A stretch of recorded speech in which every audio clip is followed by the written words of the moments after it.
आपके साथ मैं हूं रचना बंसल और आज के बुलेटिन की शुरुआत करेंगे सबसे बड़ी खबर के साथ। इराक की राजधानी बगदाद में अमेरिका ने बड़ा हमला किया है। हवाई हमला जिसमें फोर्स के मेजर जनरल सुलेमानी की मौत हो गई, साथ ही साथ 8 लोगों की जान गई है, जिसकी पुष्टि इराक के सरकारी चैनल के जरिए भी की गई है। राष्ट्रपति ट्रंप अमेरिकी फ्लैग ट्वीट करते हुए ट्वीट किया है अमेरिकी फ्लैग, और साथ ही साथ आपको जानकारी ये भी दे दें कि डोनाल्ड ट्रंप की तरफ से पहले ही ये चेतावनी जारी की गई थी और उस चेतावनी के 52 घंटे बाद ये हमला किया गया है। बड़ी खबर इस वक्त की, अमेरिकी हमले में ईरान की विशेष सेना के प्रमुख जनरल कासिम और ईरान समर्थित संगठन के कमांडर अबू मेहदी मारे गए हैं। साथ ही साथ 8 लोगों की मौत हो गई है। व्हाइट हाउस के मुताबिक जनरल कासिम मध्य पूर्व में अमेरिकी राजनयिकों और इराक में सैनिकों को मारने की साजिश रच रहे थे। एके सिवाच डिफेंस एक्सपर्ट हमारे साथ जुड़ गए हैं इस पर ज्यादा बातचीत के लिए। एके सिवाच, मुझे जानकारी ये दीजिए, अगर इस तरीके से पहले धमकी, पहले चेतावनी और उसके 52 घंटे बाद हमला भी हुआ, डोनाल्ड ट्रंप की तरफ से जो कहा गया था वो किया भी गया, इसका असर आप अंतर्राष्ट्रीय स्तर पर कैसे देखते हैं, भारत पर कैसे देखते हैं? देखो, इसमें कोई दो राय नहीं कि जो रिलेशन है ईरान और अमेरिका के, वो धीरे धीरे और भी खराब होते जा रहे हैं। और अमेरिका ने बड़ा साफ शब्दों में बताया है कि अगर ईरान ऐसा कार्रवाई करता है जहां पर अमेरिका के इंटरेस्ट पे कोई खतरा होता है तो अमेरिका उस पर रिएक्ट करेगा। और इसी प्रकार से इन्होंने किया है कि 50 घंटे के बीच बीच में इन्होंने दोबारा करके फायर करके और टॉप जो ईरानी कमांडर को मार गिरा है। ये अलग बात है, इसकी पुष्टि करना अभी नहीं हो सकता कि वाकई वो उसको मार दी गया है, मगर इसमें कोई शक नहीं कि जो अमेरिका है वो ईरान के ऊपर हमले करेगा अपने इंटरेस्ट के लिए, और वो हमारे लिए अच्छा नहीं है। भारत चाहता है ईरान और अमेरिका के बीच में रिलेशन ठीक रहे, क्योंकि हम दोनों से दोस्त हैं। और स्पेशली जो 4 बार अपना पोर्ट है वो अभी ऑपरेशनलाइज हो गया है, और वो पोर्ट बहुत इंपॉर्टेंट है। वो 70 किलोमीटर ग्वादर से है और वो बाईपास करके आप पाकिस्तान को बाईपास करके अफगानिस्तान जा सकते हो, सेंट्रल एशिया जा सकते हो। अगर ईरान के अंदर जो गर्मा गर्माई है या युद्ध का माहौल है तो ये जो चाबार पोर्ट है जो हमारे लिए बहुत इंपॉर्टेंट है, उसका चलना भी मुश्किल हो जाएगा। तो ओवरऑल रिलेशन अगर खराब होते हैं अमेरिका और ईरान में तो वो भारत के लिए ठीक नहीं है। भारत के लिए तो यही होगा कि उनके रिलेशन ठीक रहे। और अब ईरान की तरफ से जवाब देने की तैयारी जाहिर तौर पर की जा रही होगी, क्या कुछ कार्रवाई हो सकती है? हो सकती है, बिल्कुल। ईरान चुप नहीं बैठने वाला, आपको पहले भी पता है। उन्होंने ड्रोन अटैक करा के सऊदी अरेबिया की पाइपलाइन को भी डिस्ट्रॉय किया था। तो ईरान चुप जा रही होगी, क्या कुछ कार्रवाई हो सकती है? हो सकती है, बिल्कुल। ईरान चुप नहीं बैठने वाला, आपको पहले भी पता है। उन्होंने ड्रोन अटैक करा के सऊदी अरेबिया की पाइपलाइन को भी डिस्ट्रॉय किया था। तो ईरान चुपचाप तो नहीं बैठेगा, ईरान इसके ऊपर जवाबी हमला करेगा।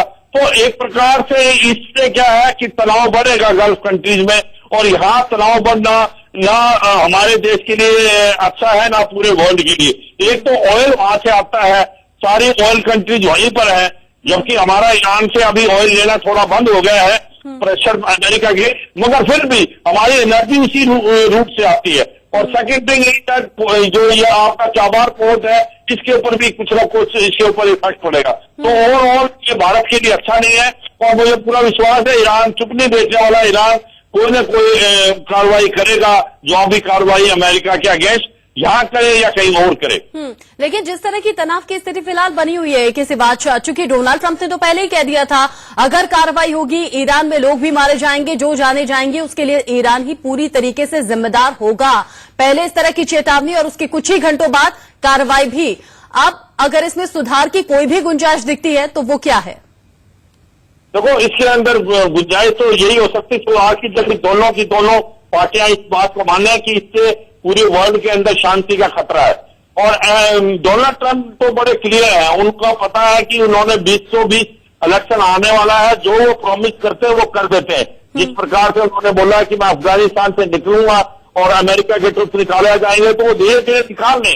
तो इसी प्रकार से जो उन्होंने बोला है कि ईरान के साथ आपको पता है joint comprehensive plan of action, जो कि एक न्यूक्लियर डील जिसको बोला जाता था, उससे भी अमेरिका बाहर निकल गया था और उसको बताया था कि ईरान के ऊपर काफी आज की तारीख में इकोनॉमिक सैंक्शन लगा रखे हैं और ये एक प्रकार से अमेरिका ने काफी दबाव डाला हुआ है। मगर मुझे नहीं लगता कि ईरान तो पेटने वाला, ईरान इसके ऊपर जवाबी कार्रवाई करेगा।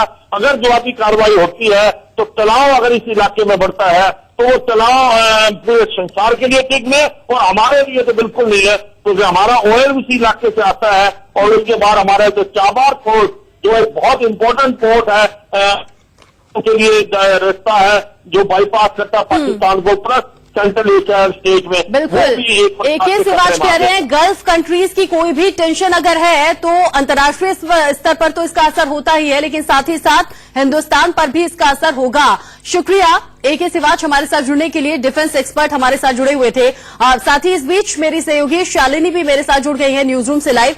शालिनी, डोनाल्ड ट्रंप की तरफ से जो धमकी दी गई उसे पूरा भी किया गया। ईरान, जैसे कि AK सिवाच बता भी रहे थे कि जवाबी कार्रवाई करेगा जरूर। इस बीच जिस तरह की टेंशन हाइपर टेंशन अंतर्राष्ट्रीय स्तर पर आएगी, असर सीधा सीधा हिंदुस्तान में भी होगा।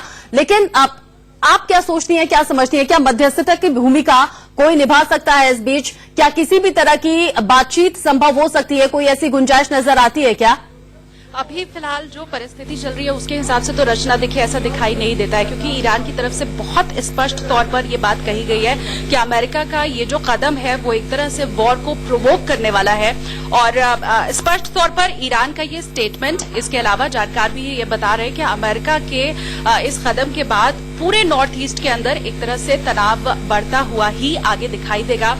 किसी भी तरह की मध्यस्थता लगता नहीं है कि ईरान की समझ में आएगी, क्योंकि अगर हम सुलेमानी के कद को वहां पर देखें तो वो बहुत बड़ा था और सिर्फ ईरान में ही नहीं उसके बाहर भी उनका कद बहुत बड़ा है। उनकी एक इमेज हीरो के तौर पर दिखाई दी है शुरू से ही हमें। और देखिए ये जो अगर थोड़ा इसके बैकग्राउंड को हम समझने की कोशिश करें तो इसके पहले जब अमेरिका की तरफ से एक बार चेतावनी इराक को दी गई थी, उस वक्त ये तकरीबन 2 साल पहले की बात है, उस वक्त सुलेमानी बीच में कूद पड़े थे और उन्होंने कहा था कि अमेरिकी राष्ट्रपति के किसी बात का जवाब देना इराक का राष्ट्रपति ठीक नहीं समझता है, उनके कद के हिसाब का ये नहीं है और इसीलिए मैं आपको इस बात का जवाब दे रहा हूँ। उस वक्त से ही सुलेमानी अमेरिका की हिट लिस्ट में शामिल थे और अब जबकि यह कदम उठाया गया, देखिए बहुत हद तक हमने हालांकि इराक से तेल लेना कम कर दिया है। अगर इंडिया की मैं बात करूं, बहुत हद तक तेल हमने लेना कम जरूर कर दिया है और अमेरिका भी शुरू से ही चेताता रहा है कि जो इराक के पक्ष में रहेगा, उनके संबंध में रहेगा। और बड़ी बात ये भी शालिनी कि प्रमुख जनरल कासिम सुलेमानी जो कि स्ट्रेटेजिस्ट का काम करते थे ईरान के लिए, और ये देखिए तस्वीरें, जब कासिम सुलेमानी के मरने की पुष्टि हुई तो कैसे की गई, डेड बॉडी जिस पर ये अंगूठी देखी गई और उसी अंगूठी से पहचान की गई। 2 तस्वीरें हम आपको दिखा रहे हैं मौत से पहले।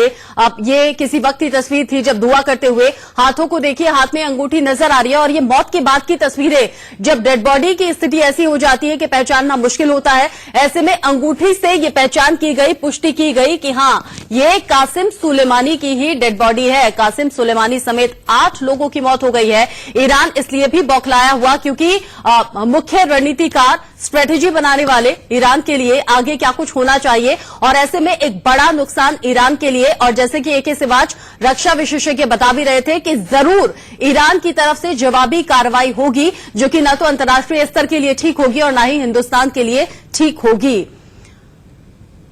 तस्वीर हम अपने दर्शकों को दिखा रहे हैं, बता रहे हैं।